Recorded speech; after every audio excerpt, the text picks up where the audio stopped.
ये जो उदयपुर की जो घटना हुई है, इस घटना से हमें क्या शिक्षा लेनी है, हमारे को कैसे शिक्षा लेनी है।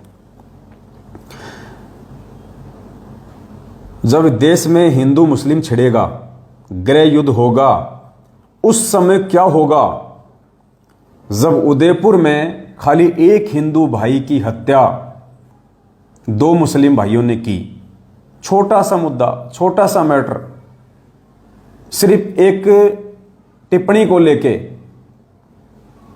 एक हिंदू भाई की हत्या दो मुसलमान भाइयों ने की, और उसका नतीजा क्या हुआ, पूरे देश में भूचाल मच गया। और राजस्थान में 4 दिन तक इंटरनेट सेवा बंद रही। एक हिंदू की हत्या दो मुसलमानों ने की और 4 दिन तक राजस्थान में इंटरनेट सेवा बंद रही।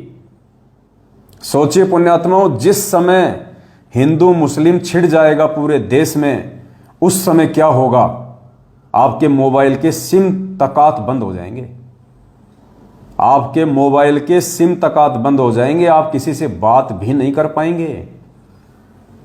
ऐसी भयानक स्थिति पैदा हो जाएगी। ये तो एक छोटा सा एग्जाम्पल है। हाथ कंगन को आरसी क्या, पढ़े लिखे को फारसी क्या, आप सबकी आंखों के सामने है ये घटना। सिर्फ एक हिंदू की हत्या मुसलमान ने की और 4 दिन तक राजस्थान में इंटरनेट सेवा बंद रही। सोचिए आने वाले समय में जब ये हिंदू मुस्लिम घर घर छिड़ेगा, शहर शहर छिड़ेगा, सरेआम मारपीट होंगी उन भविष्य वक्ताओं के अनुसार, तो क्या हश्र होगा, क्या हाल होगा। इसलिए दास आपको पहले से कहता आ रहा है पुण्यात्माओं कि वर्तमान का जो ये समय चल रहा है साध संगतियों का, और इन साध संगतियों में पूज्य गुरुदेव भगवान ने जिन जिन अपनी विशेष प्यारी आत्माओं को जोड़ दिया है, उन आत्माओं ने ज्ञान आधार से अपने आप को पक्का कर लेना है, भक्ति मार्ग पे अपने आप को दृढ़ कर लेना है।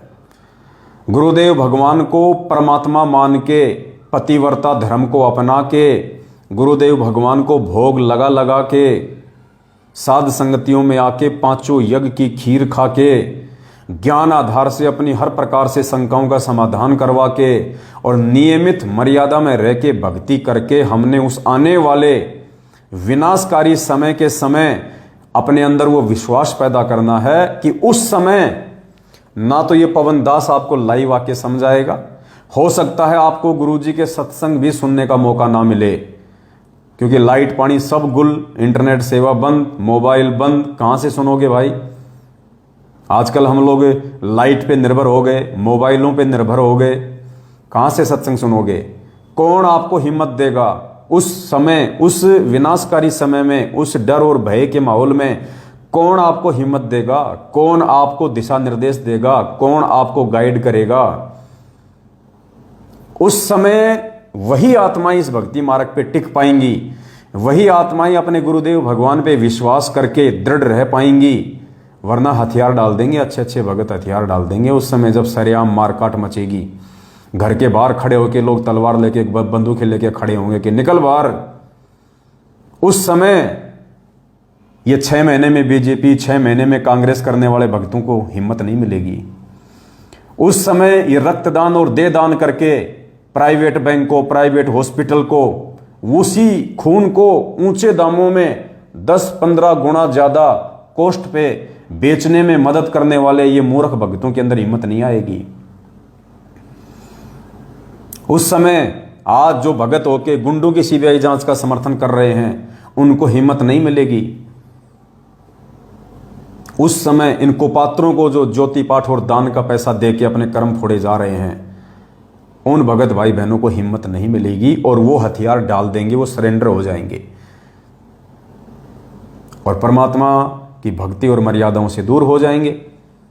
अब बताओ, जिस काम के लिए हम लोग पापड़ बेल रहे हैं इस भक्ति मार्ग पे, इतने कष्ट, इतने दुख, इतना संघर्ष कर रहे हैं, और वो यदि हमारे हाथ से निकल जाएगा तो क्या फायदा फिर ये संघर्ष करने का। इतने दिनों तक परमात्मा की भक्ति पे लग के चलने का क्या फायदा फिर। तो पुण्यात्माओं, उस समय में मंसूर की तरह यदि कोई अडिग रहेगा, मीराबाई की तरह यदि कोई संघर्ष करेगा, तो सिर्फ और सिर्फ ये सत्सेवक भाई बहन होंगे जो आज सात संगतियों में आ रहे हैं, जो हर प्रकार से ताने सहन कर रहे हैं, हर प्रकार से मैनेजमेंट की धमकियां सहन कर रहे हैं, उनकी मार और पिटाई सहन कर रहे हैं। इन्हीं आत्माओं को परमात्मा उस विपत्ति के समय में हिम्मत देगा और मालिक रक्षा करेगा, क्योंकि पूज्य गुरुदेव जी का वचन है कि आपत्ति के समय परमात्मा अपनी विशेष आत्माओं की रक्षा करता है। अब वैसे देखा जाए तो सभी परमात्मा की विशेष आत्मा है, लेकिन एक सत्संग में गुरुजी ने बताया कि विशेष आत्मा कौन होती है। वो देना मेरा मोबाइल भगत जी। गुरुदेव ने एक सत्संग में बताया कि विशेष आत्मा कौन होती है। ऐसा नहीं है कि आपने नाम ले लिया और आप परमात्मा की विशेष आत्मा हो गई, नहीं। विशेष आत्मा वो आत्मा होती हैं जो नाम दीक्षा लेने के बाद में अपने गुरुदेव भगवान के प्रत्येक वचन पर, चाहे उसका शीश ही क्यों ना कुर्बान हो जाए, प्रत्येक वचन पर दृढ़ होके चलेगी, अटल होके चलेगी। ना किसी के डराने से डरेगी, ना किसी के झुकाने से झुकेगी, ना किसी के विचलित करने से विचलित होगी, ना वो बीजेपी कांग्रेस का गंदा खेल खेलेगी। उन आत्माओं की परमात्मा रक्षा करेगा। ये सत्संग सुनिए परमात्मा का। परमात्मा ने दो घटनाओं का जिक्र किया है। एक तो 1720 में जब भयंकर अकाल पड़ा था, उस समय का जिक्र किया परमात्मा ने कि इतना भीषण अकाल पड़ा था। एक घास आती है पवाड़ नाम की, उस घास को गुरुजी कहते हैं वो गधे भी नहीं खाते, गधा भी उस घास को उस समय खाता जब हर प्रकार से उसको चारा नहीं मिलता, और उस घास को इंसानों ने उखाड़ उखाड़ के खाया उस समय, पवाड़ घास को। फिर परमात्मा ने महाभारत का जिक्र किया कि महाभारत के समय पांडवों की रक्षा हुई, बाकी सबका विनाश हुआ। तो गुरुदेव कह रहे हैं कि आपत्ति के समय, विपत्ति के समय परमात्मा अपनी विशेष आत्माओं की रक्षा करता है। पहले सत्संग सुनिए मालिक का। महाभारत कितना भयंकर युद्ध हुआ, उसमें पांडवों की रक्षा बनी और सब में दुनिया मर गई। ऐसे ही परमात्मा ऐसी आपत्तियों में कबीर परमेश्वर के बच्चों को, कबीर परमेश्वर की जो विशेष आत्माओं को, विशेष कौन सी होती हैं, जैसे वैसे तो हम कबीर जी के सभी बच्चे हैं, सभी उसी की आत्मा है। कीड़ी, हाथी, कुंद, राजा, रंग, महादेव, ब्रह्मा, विष्णु, महेश और हम। विशेष आत्मा वो है जो उनकी आज्ञा का पालन करके उनके अनुसार चल रहे हैं। जैसे एक पिता के 5-6 बेटे हैं और 2 पुत्र उसकी आज्ञा का पालन ना करके बकवाद करते हैं, कि तो चोरी करते हैं, कि तो लठ बजाते हैं, कोई झगड़ा करते हैं, तो वो विशेष आत्मा उसके बच्चे नहीं है। आत्मा में दुख तो होता है, लेकिन वो उसकी आज्ञा से बाहर जा करके है, तो उन पर विशेष ध्यान ना दे करके पिता उनकी तरफ विशेष ध्यान देता है जो उसकी मर्यादा में चल रही। तो परमात्मा ने स्पष्ट कर दिया अपने सत्संग में, ये सत्संग ही पुण्यात्माओं परमात्मा का भक्ति का विधान है। और जिस आत्मा ने इन सत्संगों को आधार नहीं बनाया, सत्संगों के सार को नहीं समझा, सत्संगों में ही परमात्मा ने भविष्य की झलक दे रखी है, संकेत कर रखे हैं।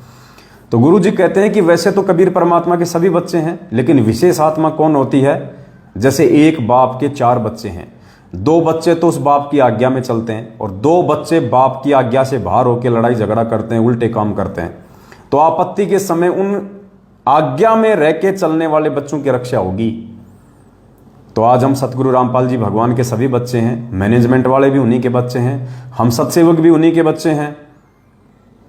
अब आज्ञा में कौन चल रहा है, इसका निर्णय परमात्मा के वचन करेंगे, परमात्मा जी के सत्संग करेंगे, परमात्मा का भक्ति विधान करेगा। ये राजनीति, आरक्षणों में सहयोग, रक्तदान, देदान, कुपात्रों को ज्योति पाठ और दान का पैसा, भक्तों को मारपीट करना, साथ संगति ना करने देना, गुरुजी की फोटो को, गुरुजी की ज्योतियों को पैरों से फेंक देना, भक्तों में भय पैदा करना, भक्तों को गुरुजी के ज्ञान के विरुद्ध चलाना, ये सारे वचन तोड़ने वाले काम कौन कर रहा है। सतलोक आश्रम मैनेजमेंट हरियाणा। तो स्पष्ट कर दिया परमात्मा ने, उस विनाशकारी समय में, उस आपत्ति के समय में उन आत्माओं की बिल्कुल भी रक्षा नहीं होगी जो आज अपने बाप के वचन को तोड़ रही हैं।